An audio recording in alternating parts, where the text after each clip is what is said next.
ओम नमः शिवाय। शिव भक्तों, आपका स्वागत है शिव पुराण पाठ की इस पवित्र सीरीज में। अगर आप नए हैं तो पहले का पाठ भी सुने। हर कथा में छुपी है भगवान शिव की अनंत महिमा। और जो लोग रेगुलर सुन रहे हैं, आपका पुनः स्वागत है आज के दिव्य अध्याय में। आज हम पढ़ रहे हैं शिव पुराण के श्रवण से देवराज को शिवलोक की प्राप्ति तथा चंचुला का पाप से भय एवं संसार से वैराग्य। तो चलिए शुरू करते हैं। हर हर महादेव। ये हम पढ़ रहे हैं गीता प्रेस गोरखपुर के संकलन के अनुसार। श्री शौनक जी ने कहा, महाभाग सूत जी, आप धन्य हैं, परमार्थ तत्व के ज्ञाता हैं। आपने कृपा करके हम लोगों को यह बड़ी अद्भुत तथा दिव्य कथा सुनाई है। भूतल पर इस कथा के समान कल्याण का सर्वश्रेष्ठ साधन दूसरा कोई नहीं है। यह बात हमने आज आपकी कृपा से निश्चय पूर्वक समझ ली। सूत जी, कलयुग में इस कथा के द्वारा कौन कौन से पापी शुद्ध होते हैं, उन्हें कृपा पूर्वक बताइए और इस जगत को कृतार्थ कीजिए। सूत जी बोले, मुने, जो मनुष्य पापी, दुराचारी, खल तथा काम क्रोध आदि में निरंतर डूबे रहते हैं, वे भी इस पुराण के श्रवण पठन से अवश्य ही शुद्ध हो जाते हैं। इसी विषय में जानकर मुनि इस प्राचीन इतिहास का उदाहरण दिया करते हैं, जिसके श्रवण मात्र से पापों का पूर्णतः नाश हो जाता है। पहले की बात है, कहीं किरातों के नगर में एक ब्राह्मण रहता था, जो ज्ञान में अत्यंत दुर्बल, दरिद्र, रस बेचने वाला तथा वैदिक धर्म से विमुख था। वह स्नान संध्या आदि कर्मों से भ्रष्ट हो गया था और वैश्य वृत्ति में तत्पर रहता था। उसका नाम था देवराज। वह अपने ऊपर विश्वास करने वाले लोगों को ठगा करता था। उसने ब्राह्मणों, क्षत्रियों, वैश्यों, शूद्रों तथा दूसरों को भी अनेक बहानों से मारकर उनका धन हड़प लिया था। परंतु उस पापी का थोड़ा सा भी धन कभी धर्म के काम में नहीं लगा था। वह वैश्यागामी तथा सब प्रकार से आचार भ्रष्ट था। एक दिन घूमता घामता वह देवयोग से प्रतिष्ठानपुर में जा पहुंचा। वहां उसने एक शिवालय देखा, जहां बहुत से साधु महात्मा एकत्र हुए थे। देवराज उस शिवालय में ठहर गया, किंतु वहां उस ब्राह्मण को ज्वर आ गया।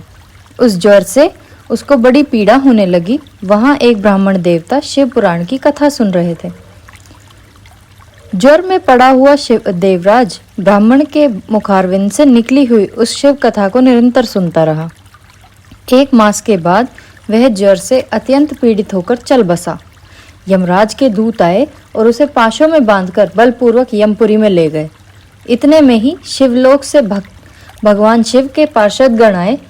उनके गौरंग कर्पूर के समान उज्जवल थे, हाथ त्रिशूल से सुशोभित हो रहे थे।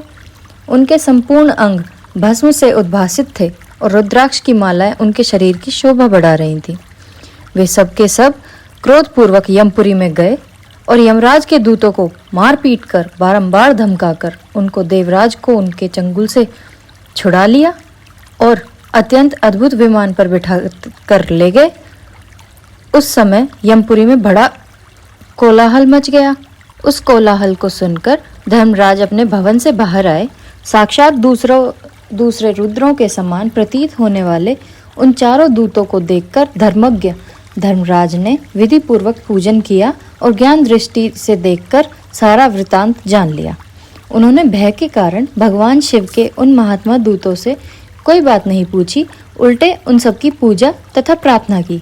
तत्पश्चात वे शिवदूत कैलाश को चले गए और वहां पहुंचकर उन्होंने उस ब्राह्मण को दया सागर साम शिव के हाथों में दे दिया। शौनक जी ने कहा, महाभाग सूत जी, आप सर्वज्ञ हैं। महामते, आपकी कृपा प्रसाद से मैं बारंबार कृतार्थ हुआ। इस इतिहास को सुनकर मेरा मन अत्यंत आनंद में निमग्न हो गया। अतः अब भगवान शिव में प्रेम बढ़ाने वाली शिव संबंधिनी दूसरी कथा को भी कहिए। श्री सूत जी बोले, शौनक सुनो, मैं तुम्हारे सामने गोपनीय कथा वस्तु का भी वर्णन करूंगा, क्योंकि तुम शिव भक्तों में अग्रगण्य हो तथा वेद वेताताओं में श्रेष्ठ हो। समुद्र के निकटवर्ती प्रदेश में एक वाशकल नाम ग्राम था। जहाँ वैदिक धर्म से विमुख महापापी द्विज निवास करते थे। वे सब के सब बड़े दुष्ट थे। उनका मन दूषित विषय भोगों में ही लगे रहता था। वे ना तो देवताओं पर विश्वास करते थे, न भाग्य पर। वे सभी कुटिल वृत्ति वाले हैं। किसानी करते और भांति भांति के घातक अस्त्र शस्त्र रखते हैं। वे व्यभिचारी और खल हैं। ज्ञान, वैराग्य तथा सधर्म का सेवन ही मनुष्य के लिए परम पुरुषार्थ है। वे इस बात को बिल्कुल भी नहीं जानते हैं। वे सभी पशु बुद्धि वाले हैं। जहाँ के द्विज ऐसे हों, वहाँ के अन्य वर्णों के विषय में क्या कहा जाए। अन्य वर्णों के लोग भी उन्हीं की भांति कुत्सित विचार रखने वाले, स्वधर्म विमुख एवं खल हैं। वे सदा कुकर्म में लगे रहते और नित्य विषय भोगों में ही डूबे रहते हैं। वहाँ की सब स्त्रियां भी कुटिल स्वभाव की, स्वेच्छाचारिणी, पापासक्त, कुत्सित विचार वाली व व्यभिचारिणी हैं। वे सद्व्यवहार तथा सदाचार के सर्वथा शून्य हैं। इस प्रकार वहाँ दुष्टों का ही निवास है। किसी समय एक बिंदुक नामधारी ब्राह्मण रहता था। वह बड़ा अधम था, दुरात्मा और महापापी था। यद्यपि उसकी स्त्री बड़ी सुंदरी थी, तो भी वह कुमार्ग पर ही चलता था। उसकी पत्नी का नाम चंचुला था। वह सदा उत्तम धर्म के पालन में लगी रहती थी, तो भी उसे छोड़कर वह दुष्ट ब्राह्मण वैश्यगामी हो गया था। इस तरह कुकर्म में लगे हुए उस बिंदुक के बहुत वर्ष व्यतीत हो गए। उसकी स्त्री चंचुला काम से पीड़ित होने पर भी स्वधर्म नाश के भय से क्लेश सहकर भी दीर्घ काल तक धर्म से भ्रष्ट नहीं हुई, परंतु दुराचारी पति के आचरण से प्रभावित हो आगे चलकर वह स्त्री भी दुराचारिणी हो गई। इस तरह दुराचार में डूबे हुए उन मूढ़ चित्त वाले पति पत्नी का बहुत सा समय व्यर्थ बीत गया। तदंतर शूद्र जातीय वैश्या का पति बना हुआ वह दूषित बुद्धि वाला दुष्ट ब्राह्मण बिंदुक समय अनुसार मृत्यु को प्राप्त हो नरक में जा पड़ा। बहुत दिनों तक नरक के दुख भोगकर वह मूढ़ पापी बुद्धि वाला विंध्य पर्वत पर भयंकर पिशाच हुआ। इधर उस दुराचारी पति बिंदुक के मर जाने पर वह मूढ़ हृदया चंचुला बहुत समय तक पुत्रों के साथ अपने घर में ही रही। एक दिन देव योग से किसी पुण्य पर्व के आने पर वह स्त्री भाई बंधुओं के साथ गोकर्ण क्षेत्र में गई। तीर्थयात्रियों के संग से उसने भी उस समय जाकर किसी तीर्थ के जल में स्नान किया। फिर वह साधारणतया बंधुजनों के साथ यत्र तत्र घूमने लगी। घूमती घामती किसी देव मंदिर में गई। वहां उसने एक दैवज्ञ ब्राह्मण के मुख से भगवान शिव की परम पवित्र एवं मंगलकारिणी उत्तम पौराणिक कथा सुनी। कथावाचक ब्राह्मण कह रहे थे कि जो स्त्रियां पर पुरुषों के साथ व्यभिचार करती हैं, वह मरने के बाद जब यमलोक में जाती हैं, तब यमलोक के दूत उनकी योनि में तपे हुए लोहे का परिघ डालते हैं। पौराणिक ब्राह्मण के मुख से यह वैराग्य बढ़ाने वाली कथा सुनकर चंचुला भय से व्याकुल हो उठी। वह कांपने लगी। जब कथा समाप्त हुई और सुनने वाले सब लोग वहां से बाहर चले गए, तब वह भयभीत नारी एकांत में शिव पुराण की कथा बाजने वाले उन ब्राह्मण देवता से बोली, ब्राह्मण, मैं अपने धर्म को नहीं जानती थी, इसीलिए मेरे द्वारा बड़ा दुराचार हुआ है।